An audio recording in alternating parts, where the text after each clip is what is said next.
What's cracking, ladies and gents? Welcome back to the channel, and today I'm so excited because we are finally starting the build on the Honda Civic FK2 Type R. So I have had this FK2 for around 6 months now, but today we are starting the first mods on it, and this is going to be the first thing we're doing to start the build for this car. So we have 2 mods that we're going to be doing today, and both of them are under the engine bay. One is a maintenance mod and the other one is going to be a new intake.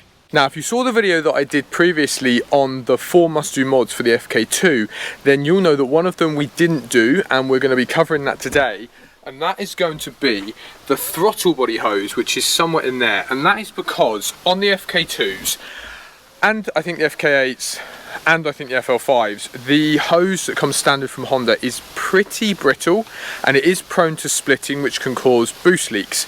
And what we've got planned for this, which is obviously getting it on the dyno and getting it tuned in a few videos time, we need to make sure that we aren't going to have any boost leaks. So it's a bit of a maintenance thing to do, and with the car being on around 53,000 miles, it's better to just get it done. So what we've gone and done is we've gone and bought the Dream throttle body hose replacement, and it is a lot more dense and it is a lot firmer, so it's going to be a lot longer lasting and it's just better in terms of strength. So we're going to be putting this on today, and it's going to be the first thing we do, and then we're going to work on getting on the new intake. Okay, so when it comes to intakes for the FK2, there are usually 2 choices that people are going to go for.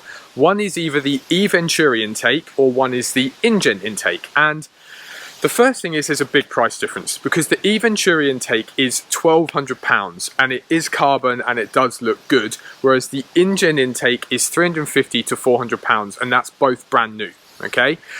If you're going to get the Eventuri, you can get them second hand, but they are still like £700, £800 second hand. So that is something that I was thinking about with the car. Now, the other thing is, in a lot of forums, Paul West, who owns TPW up north, I think it's around Manchester area, has actually said he's seen just as good a performance gains, if not better, sometimes with the Injen intake, so the cheaper one. And where people worry about heat soak with the Injen, he said it's totally not a problem. So you'll probably have guessed which one I've gone for, because we are trying to save a little bit of money here, and that means we can do other mods. So yes, we have gone for the Injen intake. Now, in a couple of forums as well, Paul West has also said that you don't need to worry about heat soak. It's not a problem with the Injen intake, and like I say, he's seen better performance gains with the Injen sometimes over the Eventuri. And you save so much money, you could also go and get an intercooler and other stuff as well, which he said would help to improve the car even further. So we're not worried about that, and that's also because we have another little mod we're going to be doing down the line that we'll show you, that will also help with getting airflow to that intake. So the first thing we're going to be doing today, though, is working on getting that throttle body hose replaced. And to do that, we actually have to take off the airbox, which obviously we're going to be replacing anyway. But also it is recommended, because otherwise it's a tight squeeze to get your hand in there, to take off the scuttle and some of the other bits and bobs, and also to disconnect the ECU. So I'm going to be doing that first. So what I'm going to do is go down and strip that away, because I've seen videos where people haven't done that, and it looks like such a ball ache to just get to Jubilee clips, and I've not got the smallest hands, okay? So what I'm going to do is going to start stripping that down. If you want to know how to do that, on that video that I did before about the 4 mods you need for your FK2, which I've done previously, you can go and watch that, and I kind of talk through how to strip a lot of this down, but it is quite self-explanatory. So what I'm going to do is start stripping it down, and then once we've kind of exposed that in there and we've taken the airbox away, I'll start to show you how you need to kind of disconnect things and whatnot to be able to get to that throttle body hose. Okay folks, so what I'm going to do is I'm going to kind of leave the camera running and try and talk you through some of what you do, so hopefully we can explain how to get a lot of this off. So the first thing you're going to do is just this simple rubber. Okay, all you've got to do is literally just pull it off. So if you get your fingers underneath it, just pull that off, take off the rubber. It's nice and simple, nice and easy there. And then basically what we need to do is just release the scuttle panel, which is, a lot of it is they're just pop clips that are in there. So a lot of it's just pulling things, tugging things. You have actually got like one of those little grommets type here. So again, you can get a flathead screwdriver under there and just easily pop it out. Or if you've got the special tool, you can do that as well. Nice and simple. So I'm just going to show you here as well. So literally to get this off, it is literally just a clip in there. So all you've got to do is just pull it off, and then when you come around this side as well. When I first did this on the last video, I was a little bit kind of worried, but sometimes you've just got to be a little bit aggressive with it. So what I'm going to do is I am just going to get that pulled off, and then I'm going to basically take everything off there. So like I say, it's just a case of like pulling and tugging. Don't be too aggressive, but like I say, it is clipped in. Once we've done that, we'll then obviously take off the wipers as well, and then we'll go for the scuttle and show you what to do there. Just a quick interruption on this video, guys, that a lot of people who watch me are not actually subscribed to the channel, and I would massively appreciate it if you would hit that sub button, the notifications bell, and like this video, and maybe drop a comment as well, because it will help me so much to grow the channel and keep bringing you awesome content.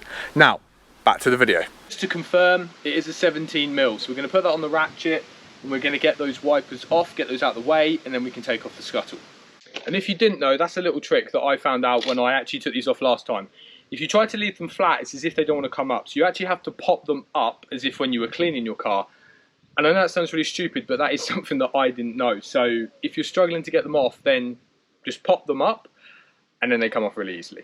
Now what I will quickly say is for the hose remover, so obviously for the washer hose, it is very, it's not very tricky, sorry, at all, but basically what you'll feel round the back of here, I don't know if you can see it, if I can spin it, anyway, there's like a little groove, and all you've got to do is just literally pull that groove apart.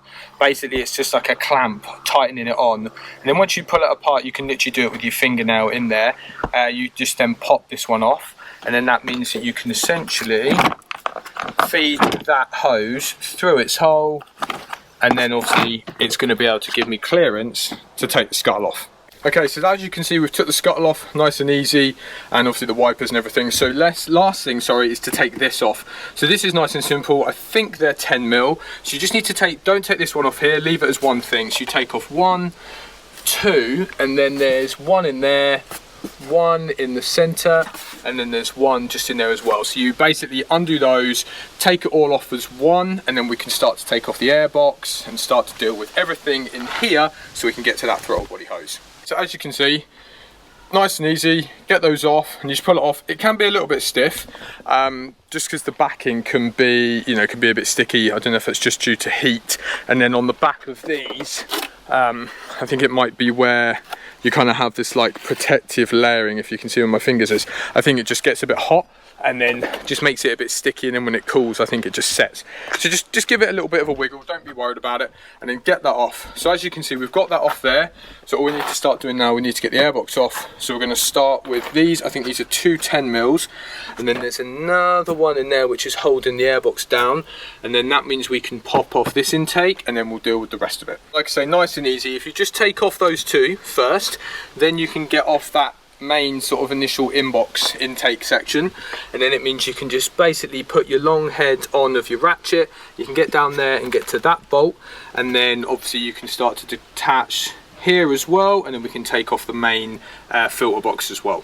Now I will say this as well, because we're working in the engine bay and we're going to be working with the ECU, and also because I need to get my hand in there just to get that bolt just free a little bit more, I'm just going to disconnect the battery by taking off the black end, so that we've got no electric going through. And like I say, because we're also going to be working on disconnecting the ECU from here in a bit, when we want to get to a throttle body hose, it's just safe to do that so we know there's not going to be any issues. Now a little recommendation as well for taking off these Jubilee clips in here.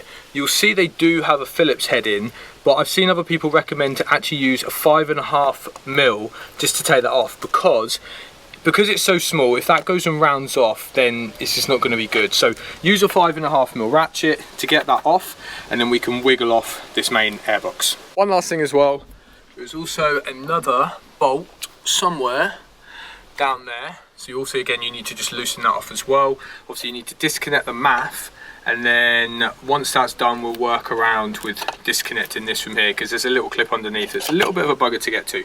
So the next thing we've got is the ECU. So this was on here, but I've taken it off. It's basically just these 2 little tabs, sort of clips here, one there and then one the other side. You push them down and then you pull this off, and then it obviously exposes the ECU.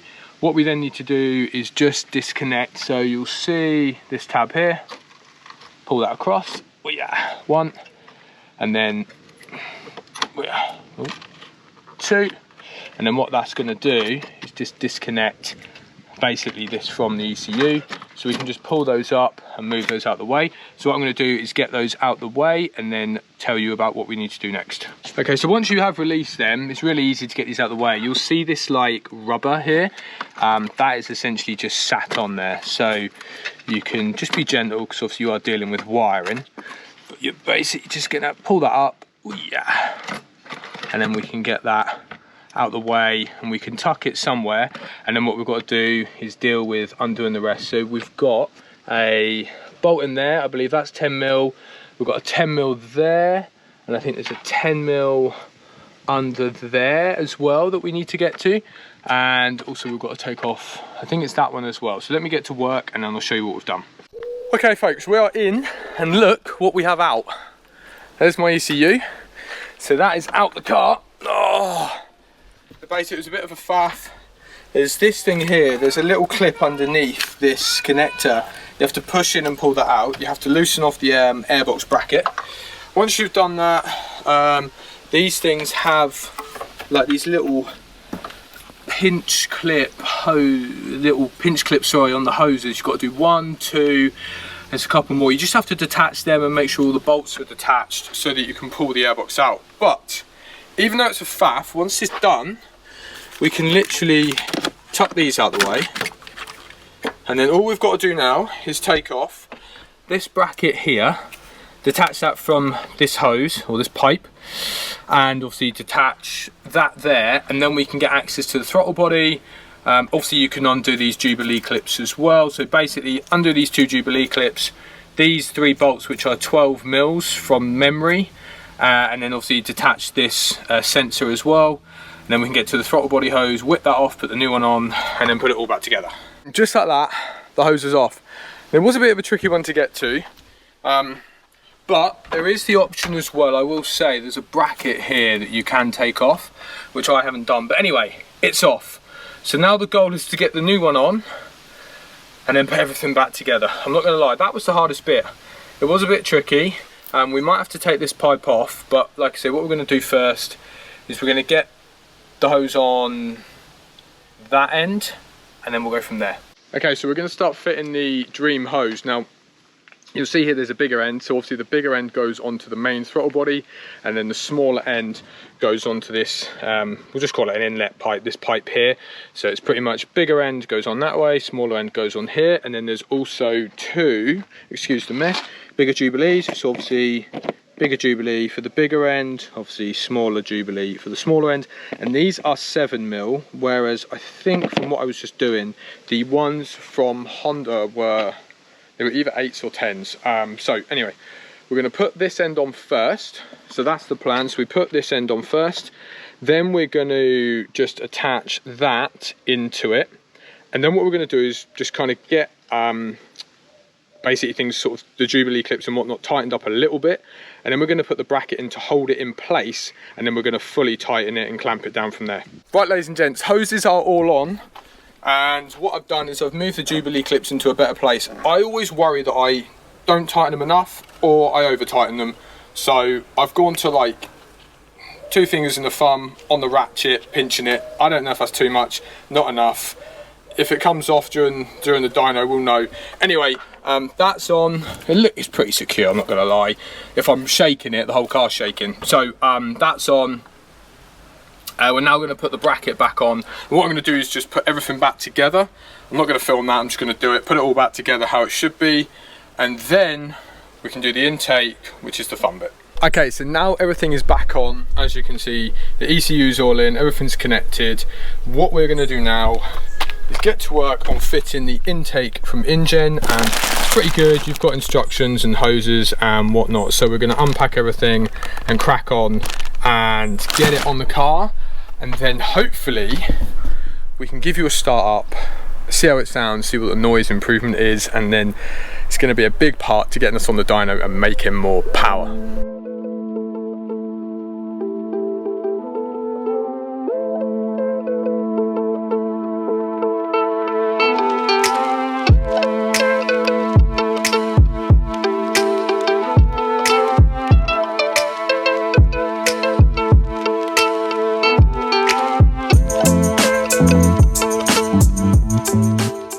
Okay, so we're having to remove the hard line, and then there's a coolant line.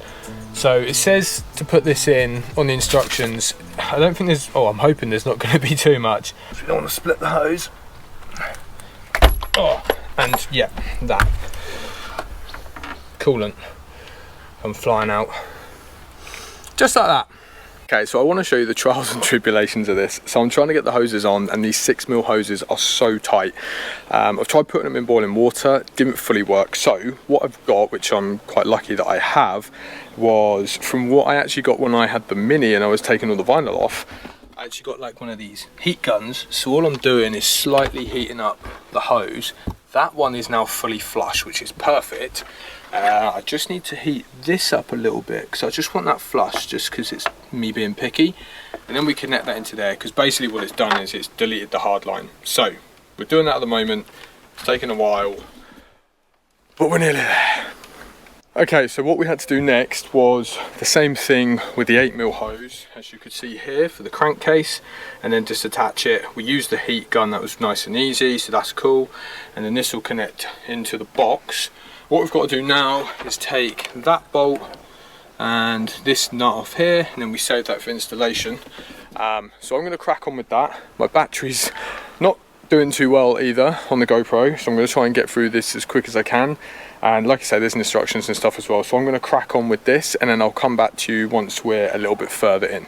Right guys, it is the next day, and that is because we had a little bit of an issue last night when putting on the intake, and I was actually up till quite late because fitting these two pipes onto this intake was so hard. I can't tell you. We tried a little bit of grease, didn't work. We tried boiling water for the pipes, didn't work. What we had to do in the end was actually use a heat gun to heat them up, to get them on. And then I was just in the zone, and my camera's battery near enough died, so I was just like, you know what, I'm just going to get it done. And to be fair, it wasn't much more to be done, so let me show you. So this is the surround, so that basically uses that bolt through there from the bracket, what we took off earlier in the video, for the throttle body hose. And then there's also, when you remove this cover, there's another 10mm nut that you take off. That's nice and simple. And then obviously you just put that onto there, you attach the pipe onto here, and you use the washer and the little nut to basically just fix that on. You then obviously just attach your intake, put on the cover hose, pop that back on, jobs are good. Oh, and also something else, you have to take the MAF off your old box, and then you basically just slide it out. You use the screws, the same ones, and you basically just bolt it into this here where the MAF goes, and then obviously you just plug the MAF in there. So that is it all in, looking good. And as you can see, I went for the red intake pipe, which I think looks amazing. I'm not going to lie as well, I think it would look even better, in my opinion, if the intake was either maybe black or red would be good, but it's not. But there we go, the intake is all in, so I guess there's only one thing that we need to do now, and that is first start up, get it warm, go for a drive, and see how it sounds. Got the car warm, I've just driven it around a little bit. I don't have a clue what this is going to sound like. Obviously I'm not expecting any power gains, but, well, there might be a little bit, but obviously until we get it on the dyno, that's when we can push the car. But the whole point of this is I want to see what it's going to sound like inside the car. So I put the camera a little bit more to the center, because obviously the intake's over that side. So we've got a bit of a straight here. Let's give it a bit of a pull, get some boost, and see what it sounds like.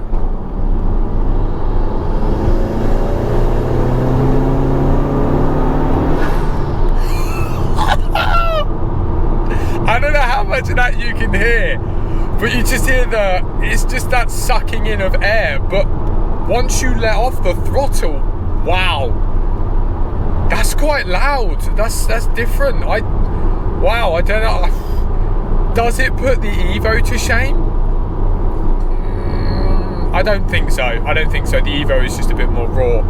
That is crazy. I don't know how much of it you can hear. Let me see if we can. We'll go for more revs. We'll get it a bit higher.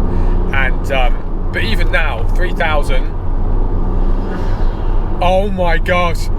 Oh my gosh. It sounds so good. That's cool. That is really cool.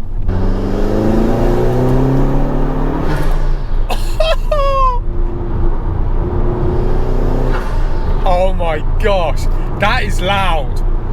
That is a loud intake. Wow. I've seen people say that is loud, like the Injen is loud. That is so loud. And I know you can pay 1,200 for an Eventuri, but 350 quid, that cost me. I got mine from ML Performance. They're mainly BMW specialists, but like they do some other stuff. They do bits for Hondas and whatnot. And that is crazy. So I'm gonna put the camera in the engine bay somewhere, give it a few revs. We do have the rev limiter still on the car, so I think it might be 4.5k. So we'll just see what we get out of it and just see what it sounds like on a standstill, kind of more from in the bonnet, so you guys can hear it a little bit more.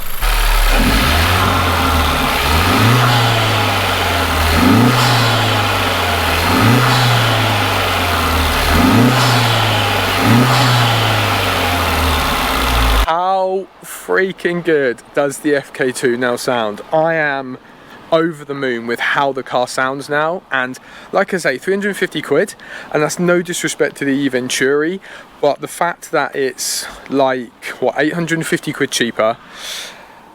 People like Paul West, who is an expert in these cars, has said that it makes just as good a power gains with the Injen over the Eventuri is absolutely amazing.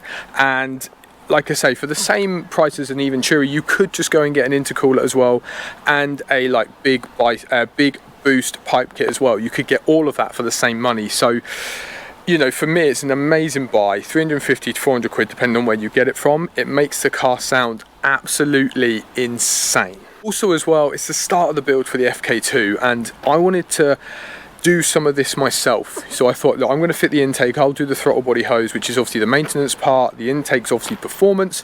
So I wanted to do that myself, and then when we take it to Gary, we're going to get a few spicier things done, which is going to be happening in the next few videos. So as I said earlier, if you are not subscribed, hit that button, hit the notifications bell, and drop the like on this video as well, because I'd really appreciate it, because you're going to be able to follow the series of this car getting built. Because ultimately I built the Evo how I wanted it to be, and I needed to do something else, and I've got a decent car here that can make some fairly decent power for a front wheel drive car. So I'm really looking forward to getting into the build, getting stuck in, and we're going to be doing it in stages as well, so it's going to be a nice series. So if you want to follow it, like I say, go hit that sub button, but let me know what you guys think. How do you think this sounds? Like, does it sound good? Would you have gone for the Eventuri? Are you watching this? Do you have an Eventuri? And are you thinking, I wish I'd got maybe an Injen and saved money? Or are you thinking, you know what, the Eventuri's sick? And if that is you, we might have to meet up, because I need to see what an Eventuri sounds like in person. But I am absolutely chuffed, and I think, like I say, the car looks amazing under the bonnet now, but I want to build this car mainly for performance, so it's just going to be an amazing build to start and get underway with. Anyway, I'm going to leave the video there. Like I say, go ahead, support the channel, and we will see you in the next one, which is when, like I say, we're going to be bringing you more goodies for this car, and trust me, we are bringing the spice. Peace out.